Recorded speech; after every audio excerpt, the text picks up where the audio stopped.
Queremos agradecer a todos ustedes por estar el día de hoy acá y agradecer de manera muy especial a la doctora Nandita Sharma por haber aceptado nuestra invitación a impartir su conferencia que será compartida con todos ustedes. Agradecer a Tatiana y a su equipo también por unir fuerza entre el CELEI y su escuela para celebrar esta actividad que convoca a una de las sociólogas más importantes de Latinoamérica. Bueno, ella si bien es de Norteamérica, pero su trabajo ha tenido un impacto sustantivo en nuestro continente en torno al movimiento decolonial y la lucha anticapitalista.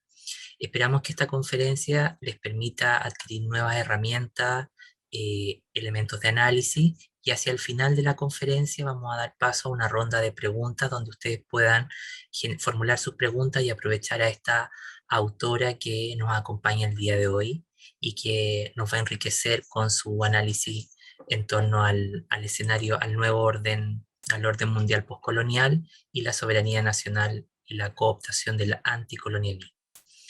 Yo voy a presentar, Tatiana, si te parece, a la doctora. Por supuesto. No sé, Marité, si tú le quieres transmitir algo a Nandita. Well, Nandita, they have just introduced you, saying that in a vast way about your work, and everybody knows you. So, and they're going to start, and she's going to introduce you formally now, and then they're going to start with your speech, if you will. Great, thank you. Muchísimas gracias, Marité. Bueno, agradecemos a todos los estudiantes del Magíster, de la UBO, y también a nuestros estudiantes de los diplomados y del postdoctorado del CELEI, que veo que están acá el día de hoy conectados. Muchísimas gracias a todos y todas. Bueno, el día de hoy nos acompaña la doctora Nandita Sharma con la conferencia El Orden Mundial Postcolonial, la Soberanía Nacional y la Cooptación del Anticolonialismo. Nandita Sharma es profesora de Racismo, Migración y Transnacionalismo en el Departamento de Sociología de la Universidad de Hawái en Manoa. Sus intereses de investigación abordan temas de migración humana, mano de obra migrante, poder Estado-nación, racismo, nacionalismo y procesos de identificación y autocomprensión. Sharma es una académica y activista cuya investigación está determinada por los movimientos sociales con los que participa, incluidos, dice ella, los borderlands o los que no están en los bordes, y aquellos que, o más allá de ellos, y aquellos que luchan por los bienes comunes, que ella denomina los no bordes. Junto con es autora de numerosos artículos en revistas y capítulos de libros, y sus publicaciones incluyen Home Rule, National, la soberanía nacional y la separación de los nativos migrantes, publicado por Duke University Press en 2020, Economía doméstica, nacionalismo y creación de trabajadores migrantes en Canadá, publicado por Universidad de Toronto en 2016, y también una edición especial coeditada de la revista Refugio, No Borders, una práctica responsable sobre el estado de control de la migración de las personas. Sharma ha ocupado la cátedra visitante como visitante distinguida Benjamin Maker en el Instituto de Estudios Avanzados de la Universidad de Bristol, en Reino Unido, y la cátedra visitante distinguida Hooker en la Universidad de McMaster en Canadá. También es invitada regularmente como oradora en distintos foros y comunitarios en todo el mundo, incluidos en el Royal College of Art de Londres, en Reino Unido, de Queen's University Belfast, en la Universidad de Jaffna, en Sri Lanka, en el The New School for Social Research de Nueva York, y en el New York University, también en el Colegio Real de Derecho, también del Reino Unido, y en el Centro para los Estudios sobre Sexualidad y Cultura de la Universidad de California en Berkeley. Actualmente Sharma es uno de los organizadores de la Conferencia Internacional sobre Solidaridad Marítima, pasado-presente, que se llevará a cabo en el Instituto Internacional de Historia Social en Ámsterdam en septiembre de 2023. Sin más, agradecemos a la doctora Nandita Sharma por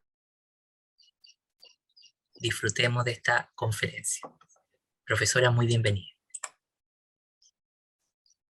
Nandita, go ahead. They have introduced you formally with all telling about your degrees and the places where you have spoken, and now they're ready for you to start with your presentation. Okay, great. Thank you very much to Aldo, especially who I've been in a lot of communication with for this. I'm very pleased to have been invited to speak with you today, and I'm going to share with you this PowerPoint as well. Muchas gracias. Quería agradecer en especial a Aldo, con quien he estado mucho en contacto últimamente con este proceso. Y por favor, bueno, estoy muy agradecida y muy complacida de estar aquí con ustedes hablando de este tema. Go ahead, Nandita. Great, thank you so much. So today's talk is based on my 2020 book, Home Rule, that Aldo mentioned. And I do want to warn you that there are some images in my slideshow that are disturbing.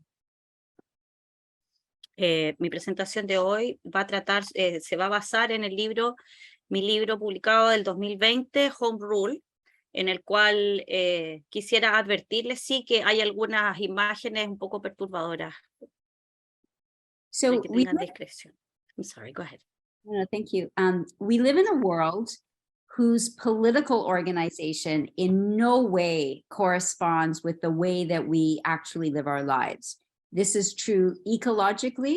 It may be a cliche, but it's plainly evident that the Earth's atmosphere is not divided by national boundaries. Greenhouse gases cause the same degree of global warming, no matter where they're produced. Bueno, vivimos en un mundo cuya organización política sin duda difiere de cómo vivimos la vida dentro del planeta, dado que, por ejemplo, su atmósfera no está dividida con fronteras nacionales, sino que el efecto invernadero nos afecta a todos por igual. It's also true economically. Living beings are connected to each other through a cycle of capitalist production and consumption. Almost everything we need and want has been built by many, many people, as well as other living beings. Esto también es verdad desde el punto de vista económico, esto de que no existen estas fronteras, dado que, por ejemplo, en términos de consumo, todo lo que queremos y lo que utilizamos ha sido hecho o fabricado por muchas personas. As Emanuel Wallerstein long ago pointed out, sorry, I'm just a bit confused about my slides. As Emanuel Wallerstein long ago argued, the world capitalist economy is today's only social system. Moreover, the cultures that we inhabit have been shaped, often for millennia or longer, by those crisscrossing our planet. People and their ideas have been moving for as long as there have been people, and this process is speeding up. Como lo destacó Manuel Wallerstein hace mucho tiempo, cuando él decía de que el capitalismo en la economía ha sido formado muchas veces y quizá por un milenio por más, por las personas que van de un lado a otro a través del planeta y que han ido cruzando y moviéndose en distintas direcciones. So while we can't live without all of the other beings without whom our lives would come to a swift end, we have a political system of nation states that politically divides us from each other on the basis of our nationality. Y en pos de todo esto que ha ido sucediendo es que se han creado las naciones y que nos han ido dividiendo en fronteras, básicamente. We have nation states who claim land and air and water as their sovereign territory, who claim people, other animals and plants as theirs, who claim to have the exclusive power to determine who enters their national space and under what terms. Tenemos la existencia de naciones ahora que dicen qué cosas son suyas, qué animales, qué seres, qué partes son suyas y que tienen una soberanía exclusiva y que determinan quién puede entrar y no a su espacio. So which of the world's nation states one is a citizen of matters? The economist Branko Milanovic has argued that today almost 3/4 of global inequality is due to one's national citizenship, as this graph that compares within country and between country inequality shows. So as such, nationals in a rich world state are provided with what he calls a citizenship rent. One sec.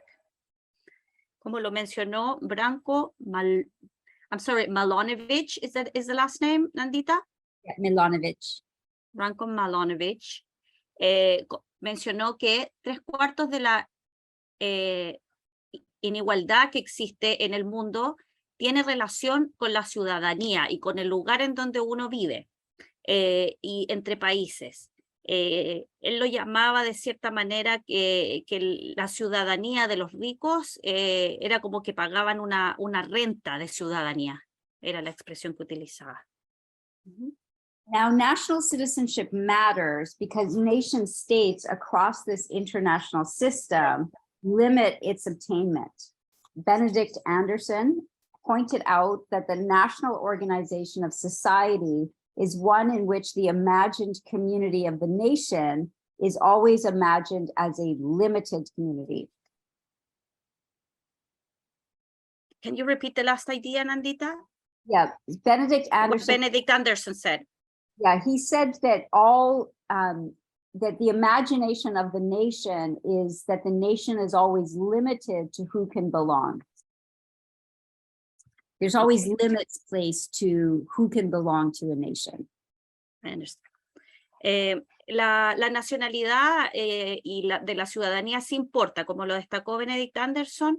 La imaginación de la nación o de la organización de la sociedad dentro de un país o de una nacionalidad tiene que ver con quién pertenece a ese lugar. And because no nation encompasses all of the world's people, and nor does it want to, immigration and citizenship controls are crucial technologies for nation making and nation building strategies. They're also key technologies for implementing a global apartheid, which, like the South African apartheid of the mid to late 20th century, is based on a differentiated citizenship. Y dado que ninguna nación puede acoge o quiere acoger a todos, la inmigración es crucial para la creación y la construcción de naciones. Pero también lo es el apartheid, de cierta manera, como el apartheid que se vivió hasta mediados del siglo XX. So in my book, Home Rule, I talk specifically about political, economic, and social consequences of nation states' control over human mobility. Entonces, en mi libro Home Rule, yo hablo de el impacto social, político que tiene la inmigración y el movimiento de las personas en el mundo. I trace the shifts in states' governance of people's mobility as the form of state power shifted from an imperial form to a national form. And I argue and show that the process of nationalizing state sovereignty began fitfully in the 19th century in the Americas. The 1950s? 19th century. The 19th century, I'm sorry. 19th century. En mi libro yo sigo un poco los pasos de lo que es el intercambio, los cambios que han habido de posición, de lugar y de la movilidad también gubernamental, y de cómo pasó de ser una forma imperial o imperialista a una forma nacional o de un punto de vista nacional, y cómo el proceso comenzó desde el siglo XIX en Estados Unidos. By the 1960s, the national form of state sovereignty had become the dominant form worldwide. And it's at this point that we can say that a new global order emerged, one that I call the post-colonial New World Order.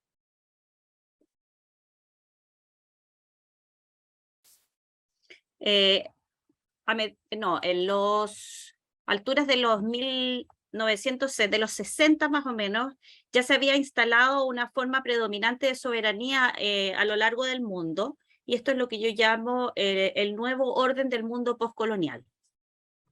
So in this new system of governance, people across the world are defined as part of separated nations and ruled through the combined apparatuses of nation-state sovereignty, international bodies, and the global circulation of capital. En este nuevo sistema que menciono, las personas son partes de unidades separadas, de naciones separadas, en lo que sería la soberanía de nación o Estado, en entidades internacionales o en la circulación global de capital. Established at the end of World War II, post-colonialism marks not the end of the social relationships associated with colonization, but the end of the political legitimacy of imperial state sovereignty and the beginning of the hegemony of national forms of sovereignty.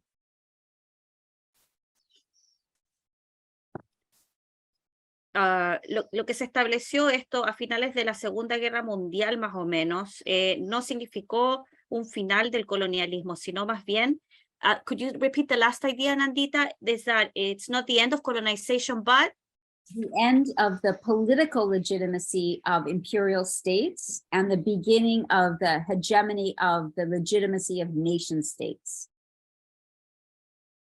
Y significó de cierta manera, no significó el final tanto de una política imperial, sino más bien el comienzo de esta política de estados. So with astonishing speed, after World War II, the near global space of imperial states was mostly nationalized. Between 1945 and 1960 alone, 36 new nation states in Asia and Africa were granted either a restricted autonomy or outright independence from empires. How many were the countries that became independent? 36 between 1945 and 1960. Con una velocidad abismante, el espacio global entonces se fue convirtiendo pasando desde esta noción de imperial, digamos, a este espacio más bien de estados, y solamente entre los años de Segunda Guerra Mundial, en el año 45 al 60, casi 36 de países obtuvieron la independencia. By the 1960s, the two most powerful imperial states entering World War II, Britain and France, lost the vast majority of their empires and nationalized the sovereignty of their imperial metropoles within Europe. And each of them marked their newfound national sovereignty by implementing citizenship and immigration controls.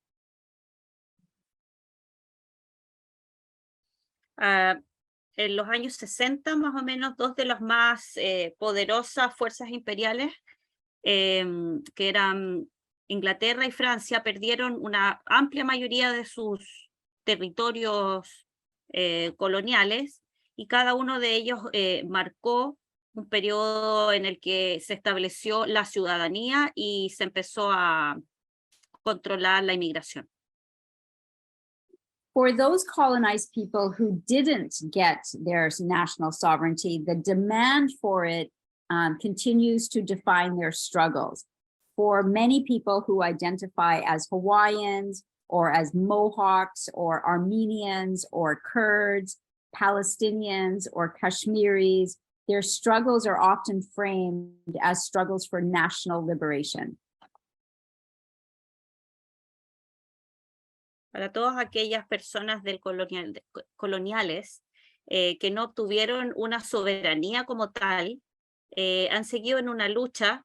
Entonces, para todas estas personas, estos grupos como que se identifican como hawaianos,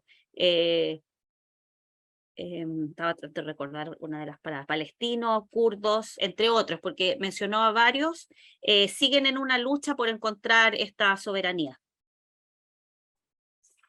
So it's clear that in the post-colonial New World Order, being a member of a nation in possession of territorial sovereignty is mostly unquestioned. And that's not surprising, as it's only by organizing as a nation that one's claims to power can be heard, and that's not an accident. Está claro entonces que alrededor del mundo el tener una soberanía que implique un espacio físico te da un poder incuestionable, y eso, la forma en que se ha dado y las agrupaciones que han logrado tenerlo no es una casualidad. So while a lot of attention is paid to the dominant part of the United States in the post-World War II world order, what's often ignored is how critical the United States was to the hegemony of post-colonial rule. So although the United States is often called an empire and its acts of aggression and theft imperialism, it's far better understood as the dominant nation state in a world of national sovereigns.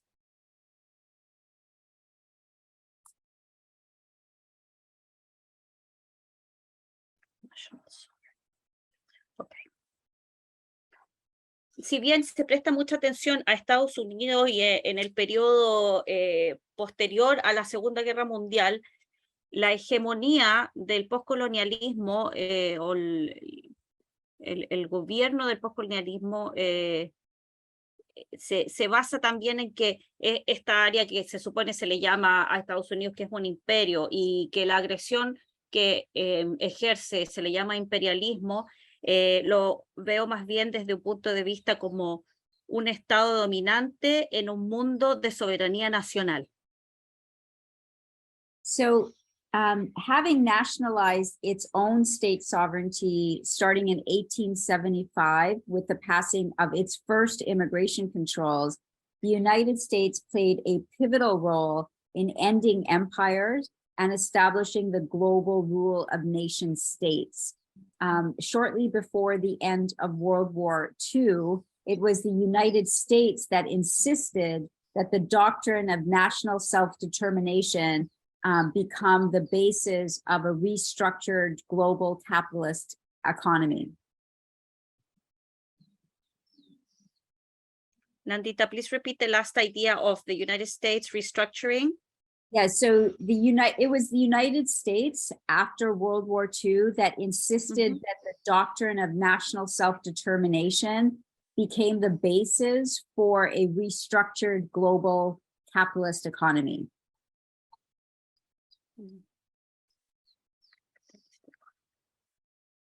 Bien. Habiéndose nacionalizado los Estados Unidos, todo esto que empezó a partir de cuando primeramente en los 1870, por ahí, primeramente empezaron con el control de inmigración, y eso fue un movimiento pivotal clave para terminar con la idea del imperio en general y la creación de esta soberanía nacional, y se hizo una reestructuración que fue en base a una autodeterminación de sus divisiones y de una economía de capitalismo global. So after World War I, US President Wilson's doctrine of self-rule had been enshrined in the League of Nations. At that time, however, the doctrine did not apply to people in the colonies of imperial states. Empires were willing to reimagine their metropoles as national societies, but they well knew that extending that status to their colonies would result in the collapse of imperial rule.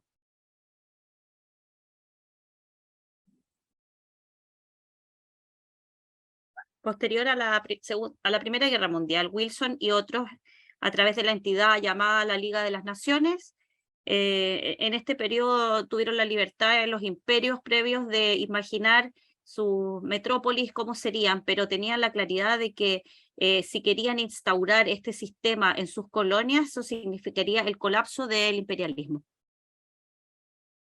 By 1941, however, with metropolitan France under Nazi occupation and the British metropole under bombardment, Britain was desperate for the United States' help in fighting the Axis powers.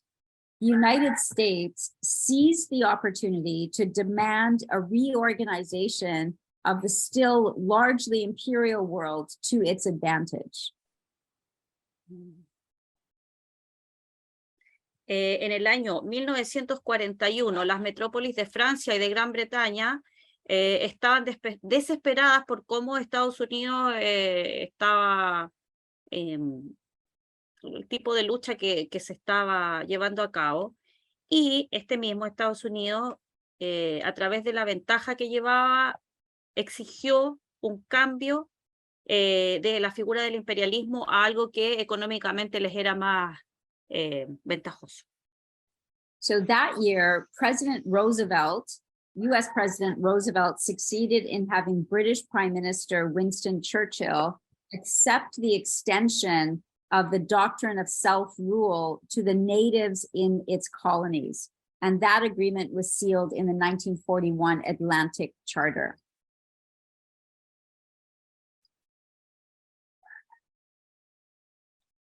This is Roosevelt and Churchill? Yeah. Please repeat the idea. Okay. So in 1941, President Roosevelt succeeded in having British Prime Minister Winston Churchill accept the idea that the natives in the British colonies would also have the right to self-rule. And that agreement was sealed in the Atlantic Charter that they signed in 1941. En el año 1941, el presidente Roosevelt tuvo el éxito, digamos, de trabajar, de lograr que el primer ministro de Gran Bretaña, Churchill, aceptara la idea de que los nativos pudieran gobernarse. Y esto en el acuerdo Atlantic Charter. Wait. The Atlantic Charter was not an expression of solidarity with the colonized in the British Empire. The US could not have been less interested in giving up expropriated land or ending the exploitation of labor. Neither would it countenance the creation of a world without hierarchies of worth and disparities in wealth, power, and peace. Instead, the United States understood that imperial state monopolies over their colonies prevented capitalists based in the United States from exploiting those same territories and the people in them. Empires simply stood in the way of the United States becoming a world hegemon.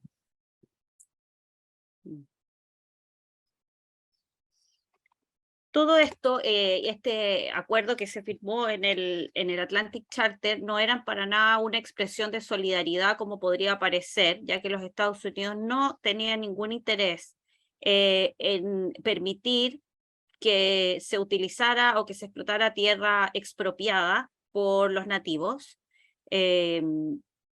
Seguía habiendo un sistema de jerarquía, de desigualdad, pero lo que más bien se buscaba era que los estados imperiales querían prevenir que el capitalismo explorara estas áreas. Por lo tanto, básicamente se estaban negando o estaban luchando en contra de que los Estados Unidos impusieran su régimen capitalista en vez de el imperio. The basis of US support for expanding the principle of national self-determination to the colonies was the understanding that it would gain from the opening up of closed imperial markets for land, labor, and commodities. Such an opening would be achieved by the transformation of imperial metropoles and colonies into independent sovereign nation states. So in short, as one of the world's first nation states, the United States wanted to universalize the nation state form in order to seize the markets that had previously been monopolized by imperial states.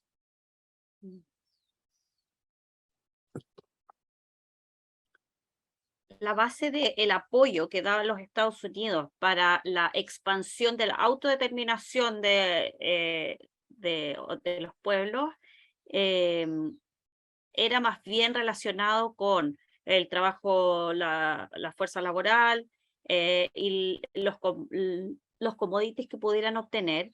Y al mismo tiempo las metrópolis imperiales querían más bien, básicamente, o en resumen, los Estados Unidos lo que querían era poder alcanzar y poner la mano sobre la economía de los países que previamente habían pertenecido a este sistema de imperialismo. Go ahead. Thanks. So the United States, as we know, was wildly successful in achieving its goals. The universal principle of self-rule agreed to in the 1941 Atlantic Charter formed the basis of the first major international political institution of post-colonialism, the United Nations. In its 1945 founding charter, the UN enshrined the recognition of the right of national self-determination or the right to national sovereignty for those people who could successfully claim to be a nation as the bedrock of international law.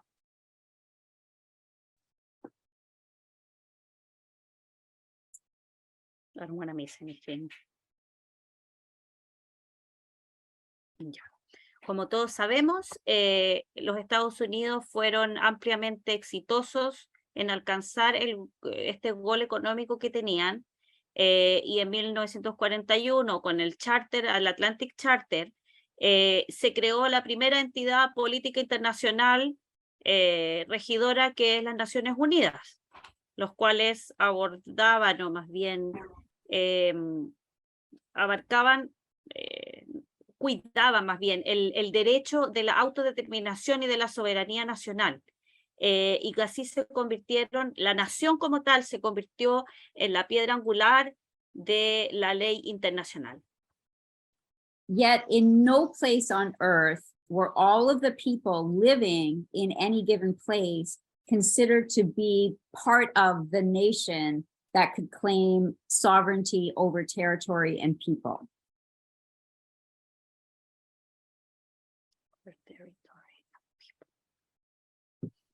Aún así, a pesar de la creación de esto y de que la nación era la piedra angular, en ningún lugar decía que las personas eran parte de una nación por sobre territorio o de las personas como tal. Hostility to migrants was bred in the bone of the United Nations Charter. With its declaration of the rights of nations to self-determination, it would not account for the rights of all those people who were not the people of the nation. Those who were regarded as non-members of the nation were reimagined as migrants, people said to have moved to the nation's territory at some time in the past. They became people out of place in contrast to the supposedly self-determinant people of a place.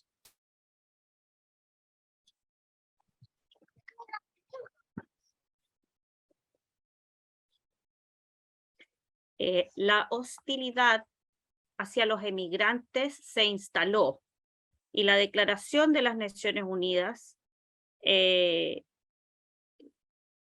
involucraba el hecho de que los no miembros de estas naciones se reimaginaban como migrantes y pasaban a ser personas que estaban fuera de lugar, a diferencia de lo que se suponía que eran las personas con un derecho a autodeterminarse en un lugar. Now, of course, human beings have been moving since there have been human beings on our planet. Nationalists thus froze history at a time when those claiming national belonging came onto the scene. Please continue so that I can round up the idea. Okay, sorry. Yeah, as the events following the end of World War II showed, the United Nations Charter on National Self-Determination stood in contrast to how many people actually lived, and certainly in stark contrast to the realities of the immediate post-World War II experience of mass migration.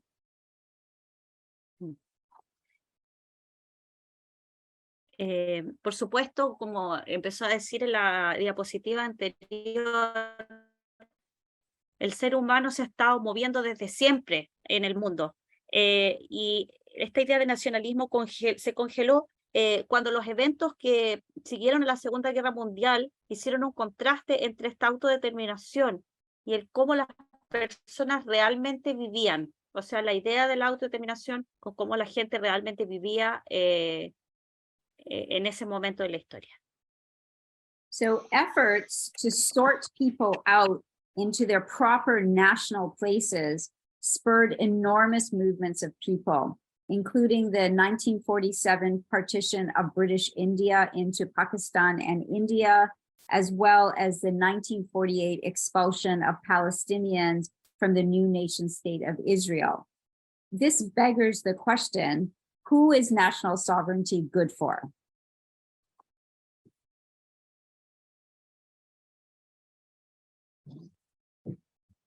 Los esfuerzos que pusieron en ubicar a las personas en un lugar determinado desembocaron en el año 1947, por ejemplo, en la división que hizo Gran Bretaña de India con Pakistán y en la expulsión de los palestinos, por ejemplo, de su territorio.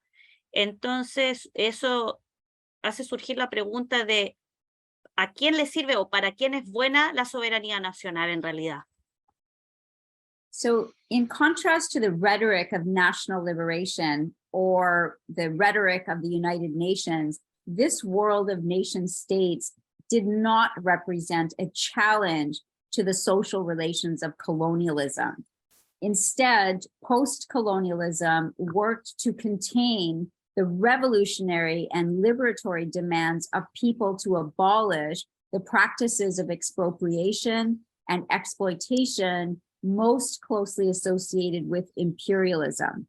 Instead of getting their land back and ending the exploitation of their labor, more land was taken away and more people were forced to rely on their access to the capitalist wage for their survival.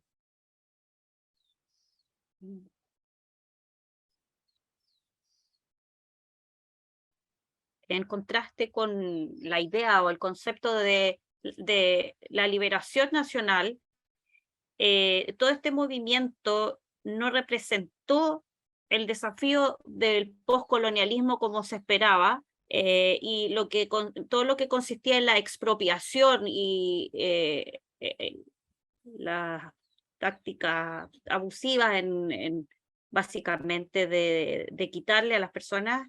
En vez de terminar con este abuso, más personas se vieron forzadas a depender en los salarios del capitalismo.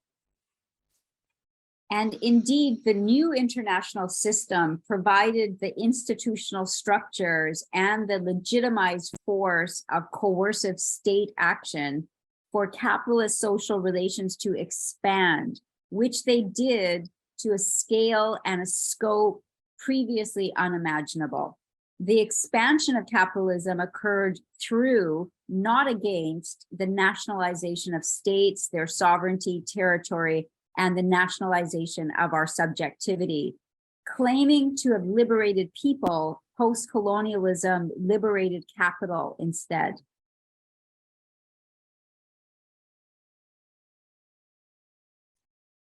Este nuevo sistema internacional que se dio proporcionó la estructura para las relaciones de capital, para que el capitalismo se expandiera, y esto ocurrió a través y no en contra de la idea de la soberanía nacional.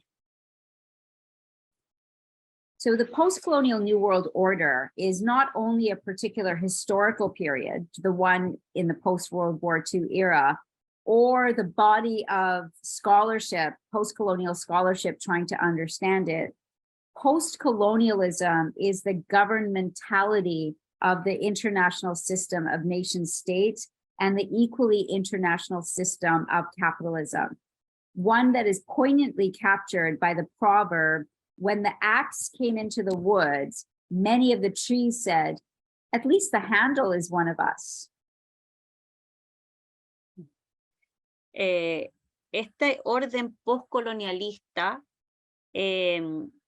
no es sino la mentalidad del Estado de gobierno, y que un gran ejemplo de ello es el proverbio que sale acá, o el dicho que sale aquí, en el cual dice: cuando el hacha llegó al bosque, muchos de los árboles dijeron, por lo menos el mango es uno de nosotros.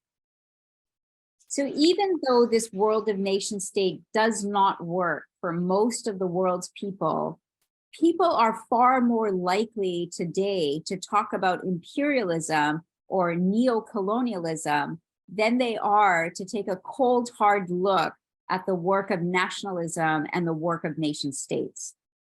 Support for nationalism remains hegemonic across the left-right political spectrum. National sovereignty continues to be seen as the last bastion of resistance against foreign incursions. What seems like the last bastion? Which concept? The last idea. Yeah, national sovereignty continues to be seen as the last bastion for resisting, quote unquote, foreign incursions.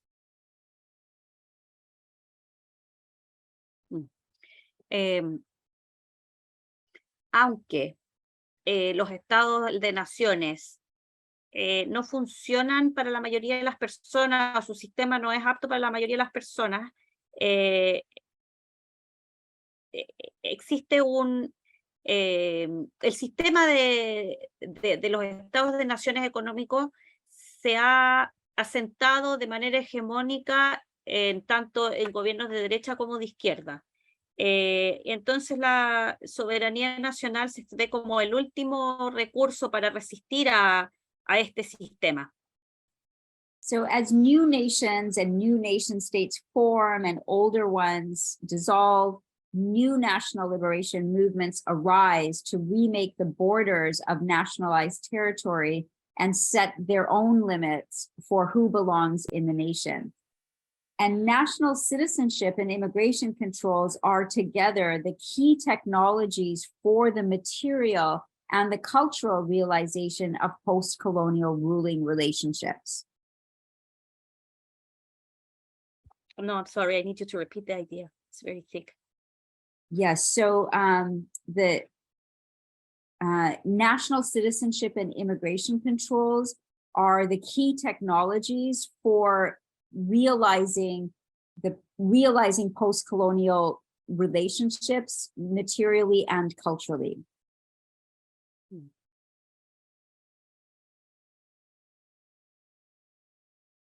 Materially and culturally. La ciudadanía nacional significa o controla la tecnología para poder llevar a cabo las relaciones postcoloniales, tanto desde un punto de vista material como cultural. National citizenship and immigration regimes represent the institutionalization of what I'm calling post-colonial racism, wherein racialized discourses are reformulated into discourses about nationality. Documents that mark one's nationality are today's crucial technologies for racism. Yep. Este tema de la ciudadanía nacional y es un régimen en el fondo para el racismo, porque los discursos se reformulan o se reforman de alguna manera y los documentos que determinan esta ciudadanía nacional son una tecnología para permitir el racismo.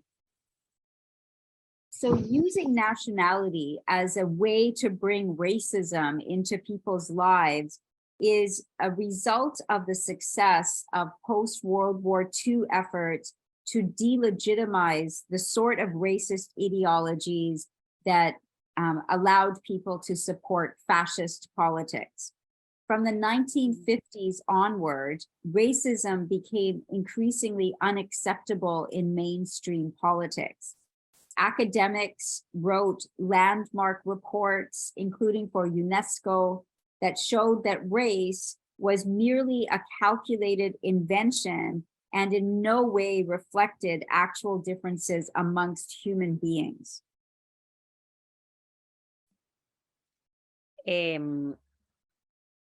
El utilizar la nacionalidad como una forma de abordar el racismo o de traer el racismo es un resultado de hacer no legítimo la raza. Todo esto conllevó había por supuesto un rechazo generalizado en contra de las políticas fascistas, y a partir del año 1950 más o menos en la política internacional el racismo se convirtió en algo inaceptable.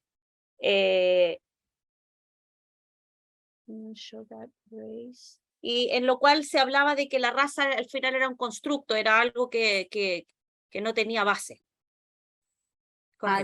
And those that continued to declare themselves to be racist were regarded as extremists. The popular understanding of what racism was came to associate it only with extreme acts of denigration and or violence. Yet, racism remains a powerfully violent force around the world. In every place on earth, some people's lives and liberties are valued more than others. Aquellos que continuaron siendo racistas posterior al periodo que se mencionó se consideraban como extremistas, y solamente se consideraba racismo o se visualizaba como acciones extremas en las cuales se participaba. No obstante, el racismo continúa estando presente, y en todo lugar del mundo, en un momento u otro, se le da más valor a la vida de una persona que a otra. So how do we make sense of the continued force of racism in the absence of racist laws stipulating differential treatment, including in the regulation of migration? The enormous legitimacy that is attached to nationalism is, I think, part of the answer. After World War II, even as scientists debunked ideas of race and challenged practices of racism as a result of the horrors of the fascist Holocaust, they remained silent about nationalism. It was as if nationalism had nothing to do with the murderous fascist violence.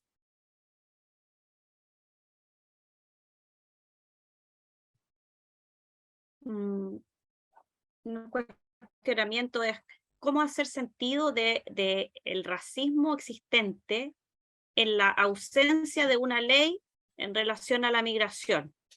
Posterior a la Segunda Guerra Mundial, los científicos trataron de desmitificar ideas relacionadas al racismo debido a los horrores que se habían llevado a cabo durante el periodo en que se había instaurado el fascismo, pero en el fondo todos se mantienen silenciosos o no hacen caso al tema del nacionalismo y de que existe y de que es también un concepto dañino.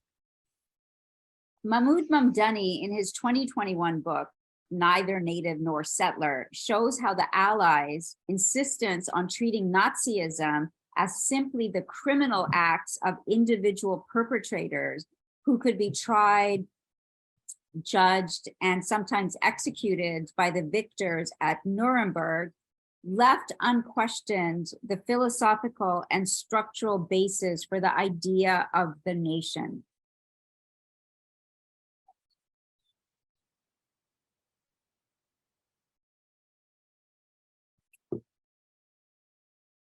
I need help with the last name of Mahmoud. Mahmoud Mamdani. Mahmoud Mamdani y llamó la atención sobre el tema de que en su libro, sobre cómo el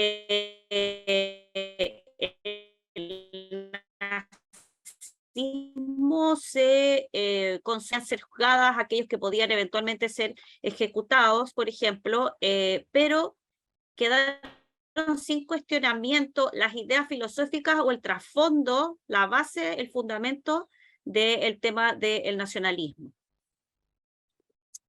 And this is puzzling, to say the least, for two reasons. The first is that Nazis represented their political project as a national reawakening of a slumbering and complacent German nation that had allowed its historic homeland to be polluted by foreign others. The Nazis' racism was enacted as part of their project to purify the German nation through their actions.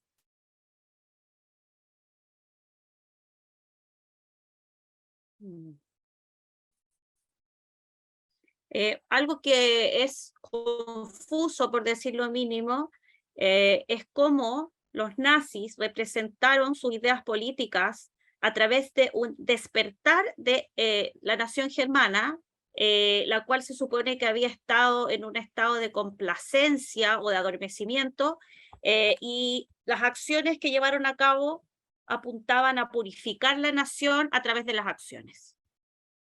The 1935 Reich citizenship law revoking the German citizenship of Jewish people is a prime example of this. Borrowing from aristocratic notions of bloodlines, the Nuremberg laws limited membership in the German nation to those having German blood. Ideas of the German Herrenvolk or master race thus depended on the state practice of limiting national citizenship. En el año 1935, estas leyes que se ven aquí, las leyes de Nuremberg, eran las leyes de derecho de ciudadanía, en la cual se dejaba de lado a los ciudadanos de ascendencia judía, ¿cierto? Y esto se tomó prestada, digamos, esta idea de ideas de líneas sanguíneas nobles, de nobleza, en las cuales, según la ley alemana, existía una raza maestra, digamos, y que se practicaba, se les daba ciudadanía a ellos. There was a supplementary decree later in 1935 that expanded the list of people who were made to be ineligible for German national citizenship because of their supposedly inferior race. So non-members of the German race was possible in the law by stripping them of their German citizenship. So these two things are very much related.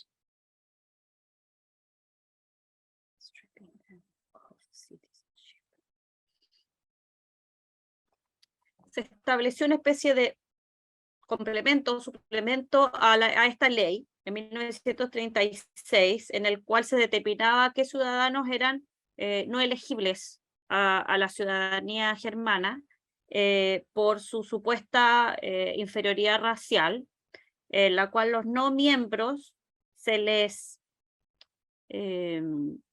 quitaba la ciudadanía, y esta relación se les quitaba la ciudadanía alemana, y era la manera de bajarlos de rango, por decir algo, y esto no es casualidad.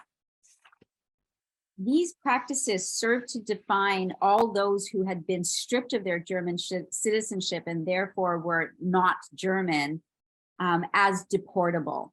If you were not a German citizen, then you were deportable by the Nazi regime.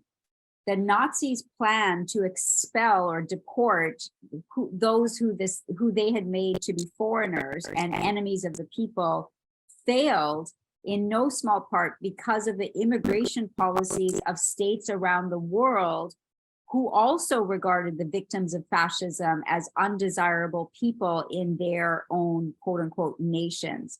And it was after many failed attempts by the Nazis to deport people that the concentration camps became death camps. Estas prácticas que definían a aquellos que no eran alemanes, los convertían en elementos deportables. Y este plan tenía el trasfondo de que al no ser alemanes podían ser deportados, ¿verdad? Sin embargo, el plan de ellos falló principalmente porque a través de la creación de las leyes internacionales previas, tampoco querían recibir a estas personas en ningún otro lugar. Entonces, básicamente, el plan de deportación de los alemanes falló, y fue así como los campos de concentración se transformaron eventualmente en campos de muerte. Secondly, the silence on the Nazis' nationalism, a focus on these individual perpetrators, and the silence on the Nazis' nationalism during the Nuremberg trials occurred precisely at a time when, after World War II, when the world of imperial states was being transformed into a world of nation states. Shortly after World War II, state sovereignty was almost everywhere nationalized.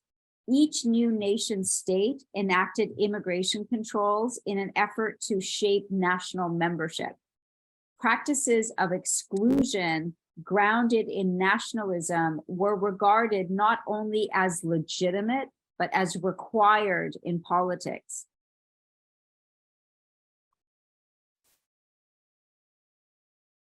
Como segundo punto, el silencio que se ejerció en relación al nacionalismo como concepto durante el Nuremberg y justo después de la Segunda Guerra Mundial, justo en el periodo en que el imperialismo se estaba transformando en estas naciones-estado. Cada país posterior a eso empezó a escribir leyes de migración, las cuales todas eran requeridas legalmente dentro de su sistema legal, digamos. Borrowing from the long history of racializing nationality, the impossibility of national belonging for those who are seen as out of place became an everyday part of politics. Separating nationals from migrants is the leitmotif of post-colonial rule, and its power is far from being spent. In fact, the post-colonial politics of separation between nationals and migrants is hardening and expanding in ever more uncanny ways.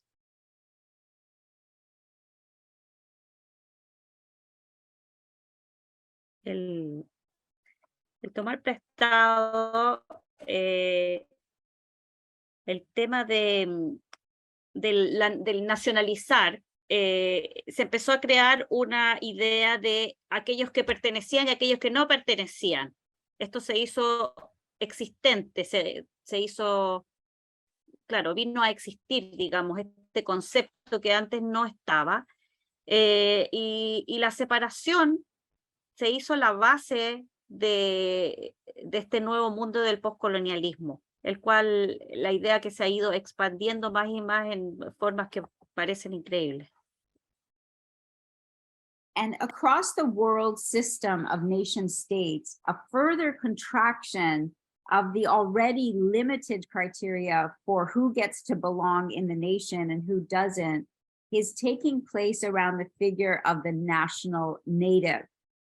Borrowing from the imperial meaning of native as colonized people, national natives see themselves as being colonized by migrants.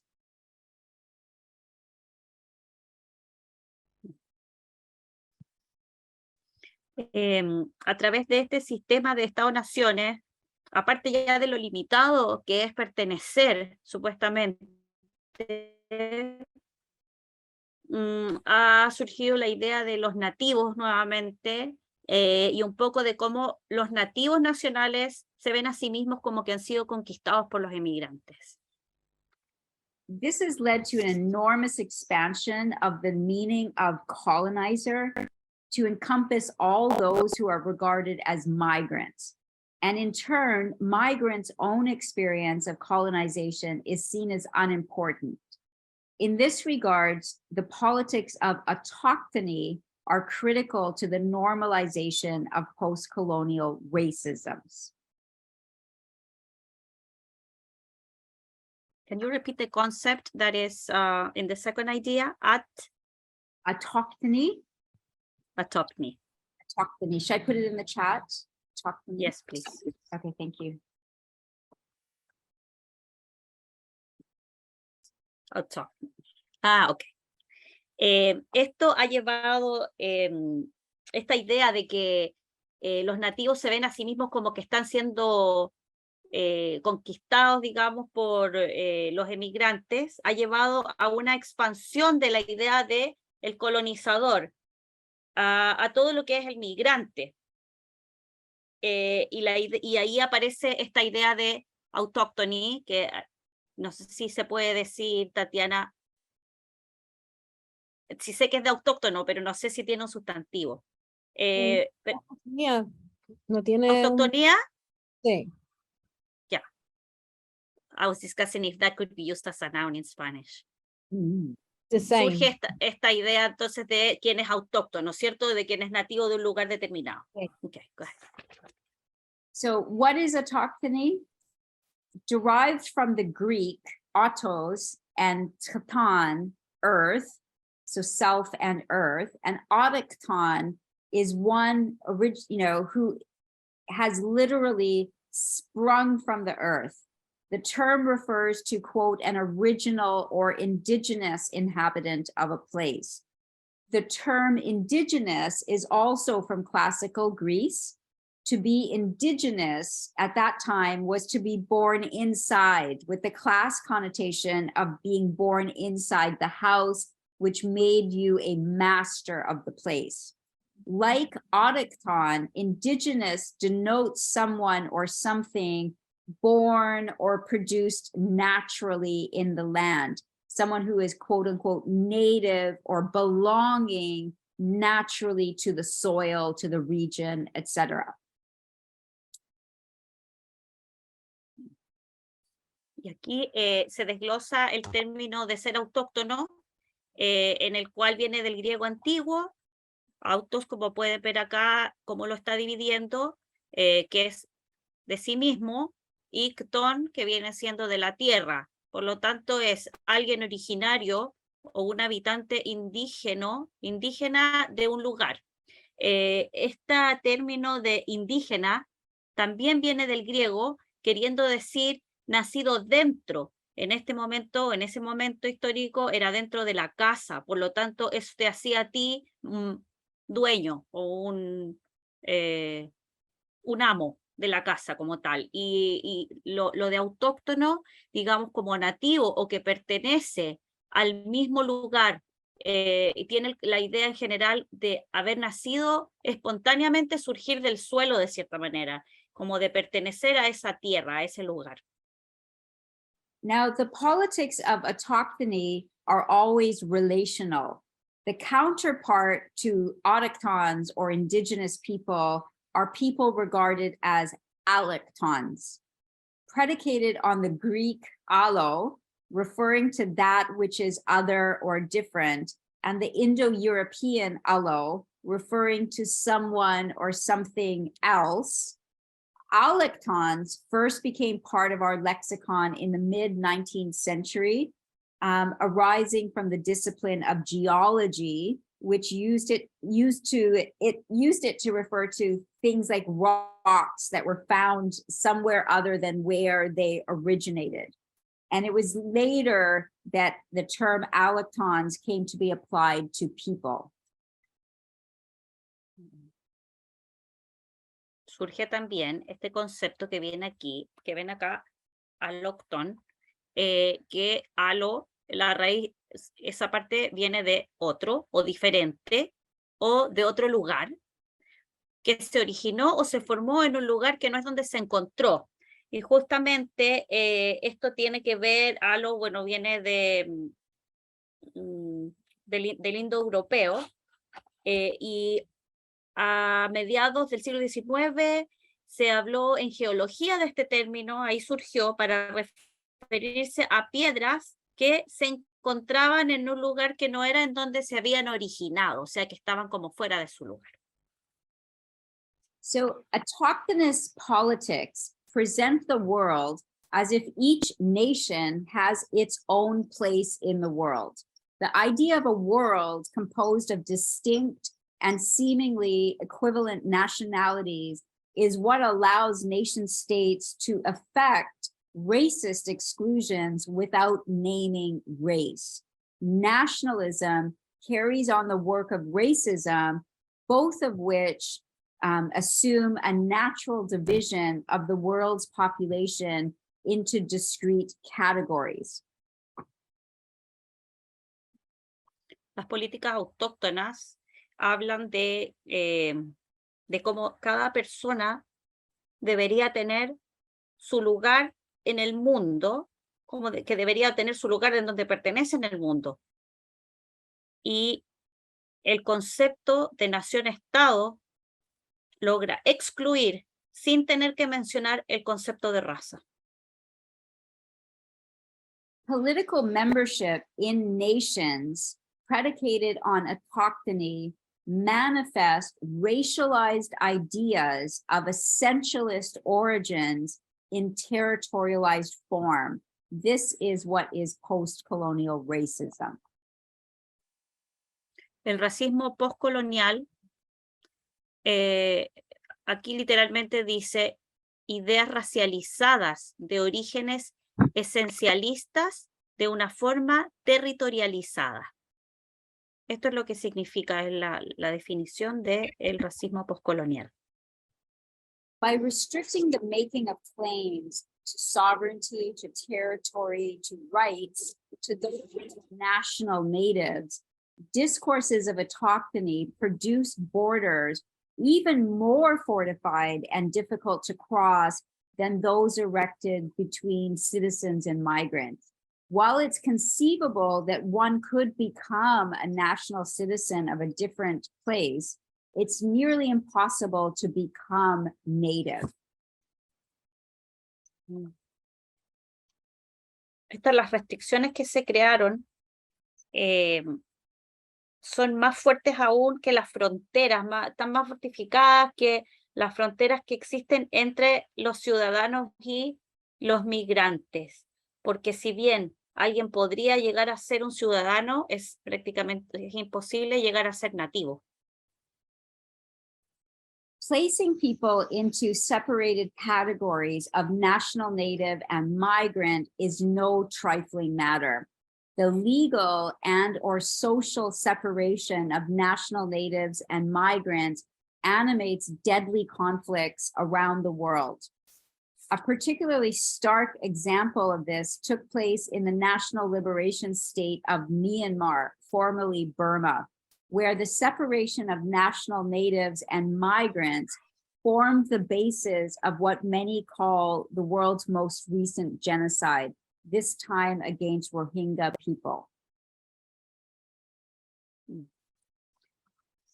El querer ubicar a las personas en categorías separadas no es un tema que se pueda tomar a la liviana, dado que muchos conflictos alrededor del mundo, por ejemplo, da el ejemplo claro de Myanmar, que antes era Burma, ¿verdad? Existe aquí una entidad de ciudadanos en contra de los... ¿Is this an entity of citizens against migrants? No. This is national natives, people who imagine themselves Right. as the indigenous people of Myanmar against people that they say are Sí, migrants. okay. Yeah. Esto es un grupo de personas que se ven a sí mismas, que se imaginan a sí mismas como nativos de Myanmar y que están en contra de las personas que ven como si fueran migrantes. Y ha sido una de las causas de genocidio terrible en contra de las personas, en este caso de etnia, entiendo, Rohingya. So just to explain this a little bit more clearly, Rohingya are not migrants. They've lived in Myanmar for perhaps even longer than the people who imagine themselves as now the indigenous people to it but they've been cast as migrants because the Rohingya are primarily Muslim, and the people who imagine themselves as indigenous are primarily Buddhist.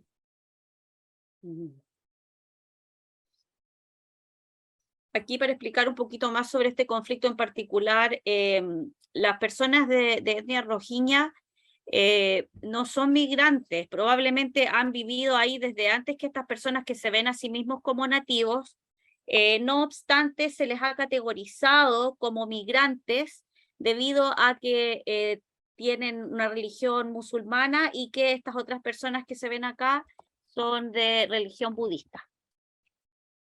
So Rohingya people were once citizens of Myanmar, and the state took away their national citizenship and therefore made them into migrants in the law. And in 2017, sorry about this, in 2017, oh, what's happening? In 2017, approximately 740,000 Rohingya were forced to flee Myanmar, mostly heading to Bangladesh, where they've been detained in refugee camps. How many? 740,000? Yes. Bangladesh. Estas personas rohingya alguna vez fueron ciudadanos reconocidos, ciudadanos en general, pero el Estado les quitó esta ciudadanía y les convirtió en migrantes ante la ley, por lo cual debido a este conflicto 740,000 personas rohingya tuvieron que escapar hacia Bangladesh, en donde se les ubicó en campos de refugiados.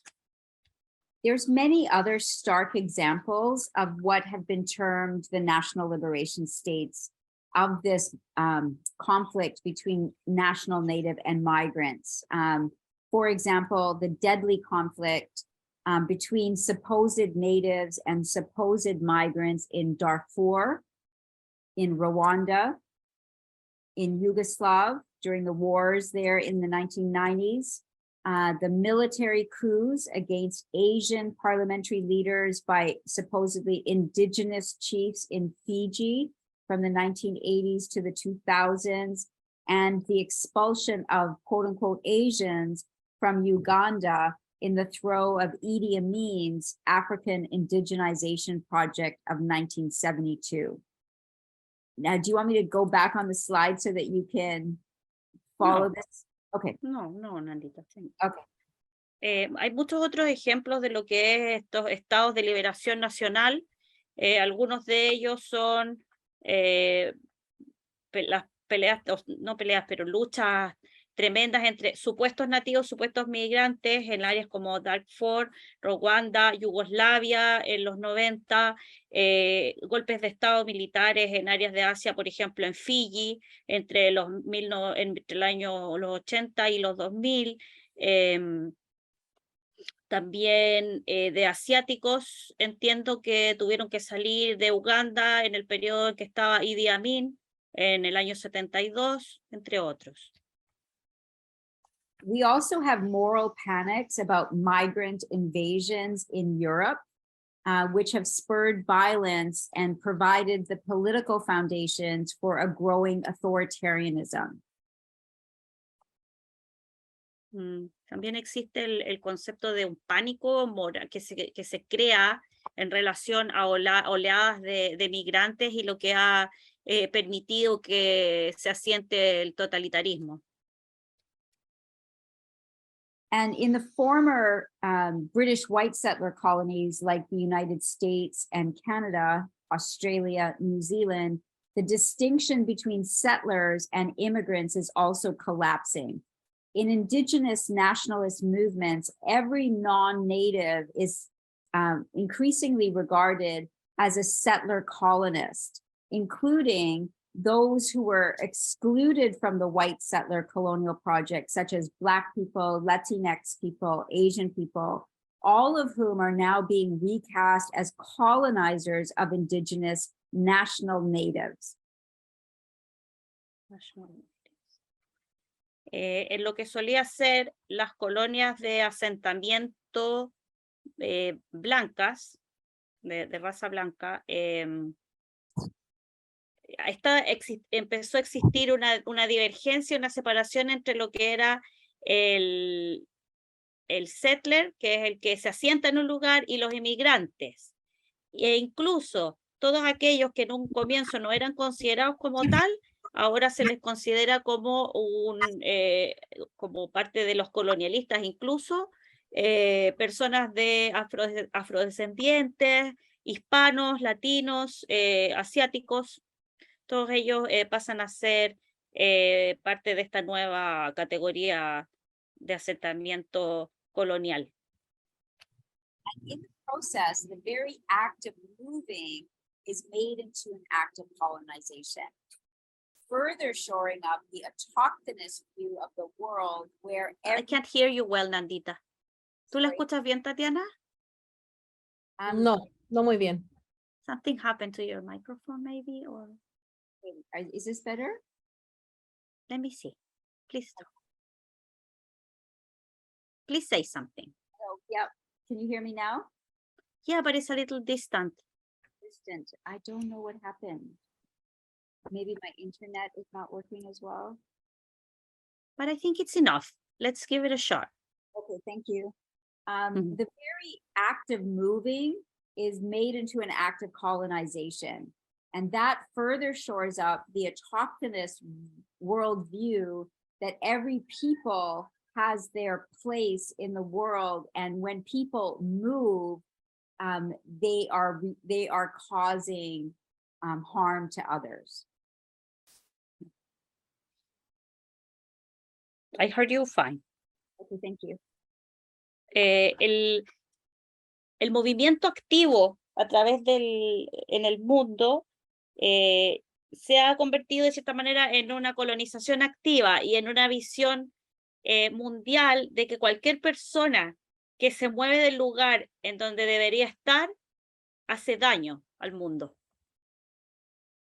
So autochthonous discourses, like all racist discourses, rely on the portrayal of nativeness as an essential, unpolitical, natural, biological characteristic of some specified group of people that sets them apart from all others. El discurso de ser autóctono y cualquier discurso racista en realidad se apoya o se basa en la idea de que un nativo es una persona con una característica tal que debe estar en un lugar determinado. So the deployment of autochthonous discourses, reveals a crucial feature of post-colonial power.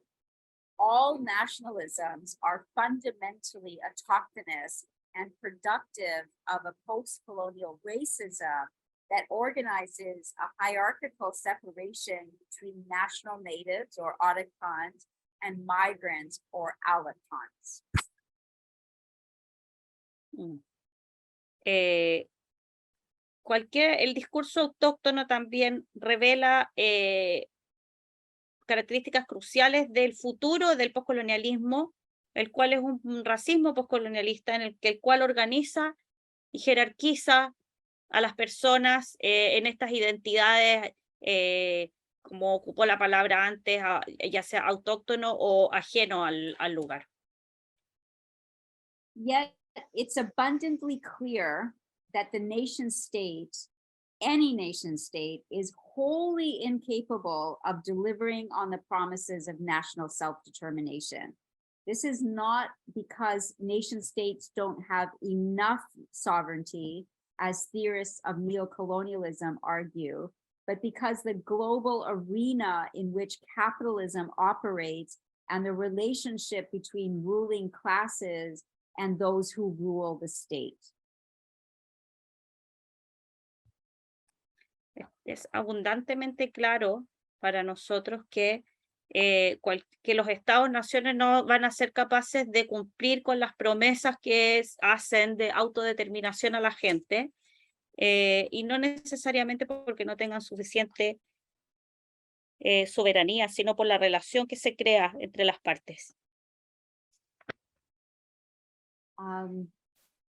So I'm just going to end by saying that we need to move from our present of social, economic, political, and climate catastrophe by transforming our relationships to one another and to our shared planet. We need to truly share this planet for it and for us to survive. No other set of relationships other than those that are provided by the commons is capable, I would argue, of creating the situation where one small group of human beings don't force the rest of us into death. Para terminar, quisiera decir que necesitamos movernos de nuestra de las ideas sociales, económicas, ambientales que tenemos en pos de trabajar o aceptarnos y trabajar juntos los unos a los otros y de ayudarnos a nosotros y ayudar al planeta, porque no existe ningún juego o set de características que haga que un pequeño grupo de personas tengan el derecho de obligarnos a la muerte, básicamente, a la destrucción. A world in common is a world without borders and boundaries that establish differential value and worth of different living beings. A decolonized world is not a world of nation states, but one in which people are free to move, to stay, or to return.